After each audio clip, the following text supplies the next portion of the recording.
ગીરગઢડાના ધોકડવાઉનાનો મુખ્ય રસ્તા થોડા વરસાદમાં બિસ્માર બન્યા છે। રસ્તો ખાડામાં છે કે ખાડો રસ્તામાં એ નક્કી કરવું મુશ્કેલ છે।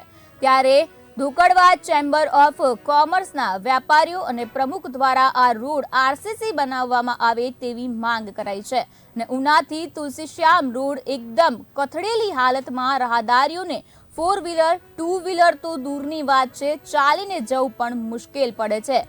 ધોકડવા ગામ ગીરગઢડા તાલુકાના બીજા ગામોની સરખામણીએ વિક્ષેપિત ગામ છે અને ધોકડવા ગામ 20 ગામનું ખરીદીનું કેન્દ્ર છે, છતાં પણ તેનો મેઇન રોડ અતિ બિસ્માર હાલતમાં જોવા મળ્યા છે। ગીરગઢડા તાલુકાના ધોકડવા ગામની જે મેઇન રોડ ગામનું નાક ગણી શકાય તેમજ પ્રાથમિક સુવિધાથી વંચિત રહેલ છે।